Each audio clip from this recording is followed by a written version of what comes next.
Mohammad bin Salman ने अपनी दौलत के एक छोटे से हिस्से से 3500 करोड़ रुपयों की एक पेंटिंग खरीदी।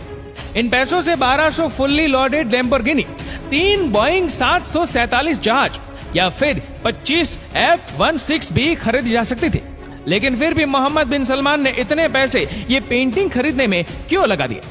Saudi Prince Mohammed bin Salman और इनका खानदान न लखपति है, न करोड़पति और ना ही अरबपति, बल्कि ये खानदान पूरे 1.5 खरब डॉलर का मालिक है, यानी 1.4 ट्रिलियन डॉलर।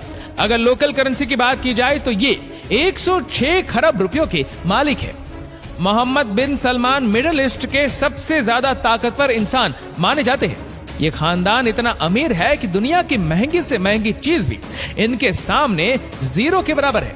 आज हम आपको बताएंगे कि इनके पास इतना पैसा आया तो आया कहां से, और मोहम्मद बिन सलमान बिन अजीज बिन सऊद इतना पैसा आखिरकार खर्च कहां करते हैं। तो आइए जानते हैं मोहम्मद बिन सलमान का ताल्लुक जिस शाही खानदान से, उसको हाउस ऑफ सऊद भी कहा जाता है और वह दुनिया का सबसे ज्यादा अमीर तरीन खानदान है। ये खानदान 1.4 ट्रिलियन डॉलर का मालिक है, जो बनते हैं 106 खरब रुपए।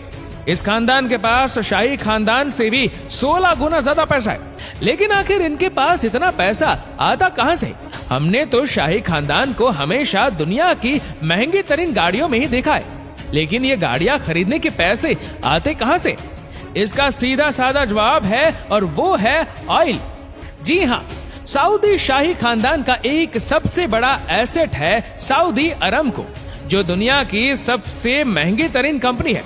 इतनी महंगी कि अगर एप्पल, गूगल, अमेज़न और फेसबुक ये चारों कंपनीज भी मिल जाए तो सऊदी अरामको की मार्केट वैल्यू को नहीं हरा सकते, क्योंकि सऊदी अरामको की मार्केट वैल्यू 2 ट्रिलियन डॉलर से 10 ट्रिलियन डॉलर्स के दरमियान है। यानी दुनिया का सबसे ज्यादा ताकतवर मुल्क अमेरिका भी अगर चाहे तो सऊदी अरामको को खरीद नहीं सकता, क्योंकि अमेरिका का सालाना बजट ही 6 ट्रिलियन डॉलर के बराबर है और इस शाही खानदान की सिर्फ एक कंपनी 10 ट्रिलियन डॉलर की है। अब आपको अच्छा खासा अंदाजा हो चुका होगा कि सऊदी खानदान कोई हल्की फुल्की जागीर के मालिक नहीं, बल्कि दुनिया का सबसे ज्यादा ताकतवर खानदान है। और इस खानदान का सबसे ताकतवर शख्स है मोहम्मद बिन सलमान, जिसको MBS भी कहा जाता है। हालांकि 35 साल के मोहम्मद बिन सलमान अभी सऊदी के किंग तो नहीं है, लेकिन फिर भी वह अपने पिता किंग सलमान बिन अब्दुल अजीज के लिए पूरा सऊदी अरब चलाते हैं और इसी वजह से वह दुनिया के सबसे छोटे प्रिंस और ताकतवर इंसान माने जाते हैं। आइए देखते हैं कि MBS अपने पैसे खर्च कहां करते हैं। गोल्ड कार्स, प्राइवेट जेट्स और शाही महल से लेकर सोने से बना हुआ फर्नीचर और गोल्ड प्लेटेड बाथरूम रोल तक कोई ऐसी चीज नहीं है जो सऊदी के शाही खानदान ने छोड़ी हो। लेकिन हम सिर्फ उन खर्चों के बारे में बात करेंगे जो directly Saudi crown prince Mohammed bin Salman ने किए और जिनका रिकॉर्ड भी मौजूद है। मोहम्मद बिन सलमान की शादी प्रिंसेस सारा से हुई तो वह उनको 2 महीनों के हनीमून पर जापान और मालदीव ले गए। मालदीव्स में MBS ने एक पूरा आइलैंड बुक किया था, जहां वह अपनी प्राइवेट सी प्लेन में पहुंचे। इस आइलैंड में MBS के सिक्योरिटी स्टाफ से लेकर पर्सनल सेफ्स भी मौजूद थे और आम पब्लिक को इस आइलैंड के आसपास भी भटकने की इजाजत नहीं थी। न्यूयॉर्क टाइम्स के मुताबिक मोहम्मद बिन सलमान फ्रांस में शाही वेकेशन मनाने गए तो वहां उनको एक खूबसूरत यॉट दिखी, इतनी खूबसूरत कि उनका उसी वक्त उस पे दिल आ गया। उन्होंने फौरन उसको खरीदने का हुक्म जारी किया। मालूम पड़ा कि वह यॉट एक रशियन वॉट का टाइकून की है, जिसने अपनी यॉट के 500 मिलियन डॉलर का प्रस्ताव रखा। 500 मिलियन डॉलर तकरीबन 3800 करोड़ रुपए बनते। लेकिन MBS की ख्वाहिश थी तो उसको मुंह मांगे पैसे देकर वह यॉट MBS ने अपने नाम कर ली। इस 440 फीट लंबी यॉट का नाम शिरीन है, जिसमें 2 swimming pool, hot tubs, 2 helipad, एक जिम्नेशियम और एक मूवी थिएटर भी है। इस आलीशान यॉट में 15 कमरे हैं, जिनमें 25 लोग ऐशो आराम से सफर कर सकते हैं। न्यूयॉर्क टाइम्स के मुताबिक मोहम्मद बिन सलमान ने 2014 में एक और यॉट भी खरीदी थी, जिसका नाम पेगासुस 8 है और इसको बेचने वाले रोनाल्ड ट्विटर ने इसकी कीमत $60 मिलियन बताई, जो तकरीबन 450 करोड़ रुपए बनते। इस यॉट में भी वह तमाम ऐशो आराम वाली चीजें पाई जाती है जो किसी बड़े से बड़े 5 स्टार होटल में होती है। 2015 में शहजादे ने फ्रांस में वाकई चैटियो लुइस 14 नामी महल खरीदा, जिसको खास तौर पर मोहम्मद बिन सलमान के ऐशो आराम के हिसाब से दोबारा डिजाइन किया गया। न्यूयॉर्क टाइम्स के मुताबिक ये महल $300 मिलियन में खरीदा गया, जो बनते हैं 2280 करोड़ रुपए।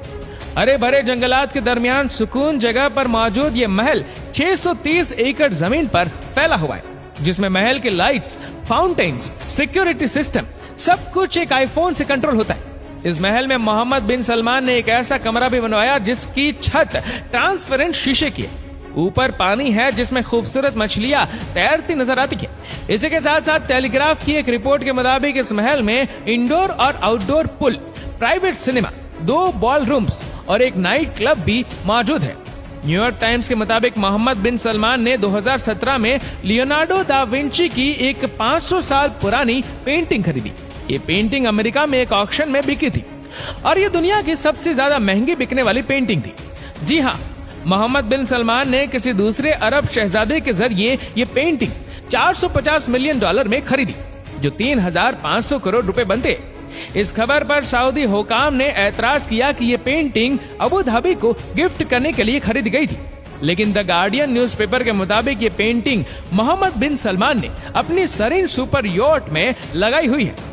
जब Prince Mohammed bin Salman Los Angeles गए तो उन्होंने भी पूरे 4 सीजन्स होटल के पूरे 285 स्वीट्स बुक करवा ली।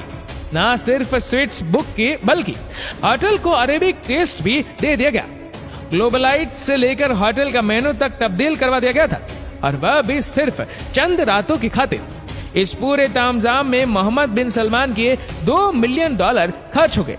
लेकिन हैरत की बात यह थी कि मोहम्मद बिन सलमान खुद एक भी रात इस होटल में नहीं रहे, बल्कि उन्होंने अपने लिए एक अलग प्राइवेट पैलेस बुक करवाया था। ये पूरे 285 फीट का होटल सिर्फ उनके साथ आई टीम के लिए बुक करवाया गया था, और इस प्राइवेट पैलेस के लिए उन्होंने $30 मिलियन खर्च कर दिए। दोस्तों, आशा करते हैं कि ये वीडियो आपको पसंद आई होगी। आपको ये वीडियो कैसी लगी नीचे कमेंट करके जरूर बताएगा, और अगर आपको वीडियो अच्छा लगा हो तो इसको लाइक करेगा, शेयर करेगा ज्यादा से ज्यादा लोगों तक, और ऐसी ही और भी रोचक जानकारियों के लिए सब्सक्राइब करें हमारे यूट्यूब चैनल को और फेसबुक पर फॉलो करें हमारे पेज को। धन्यवाद।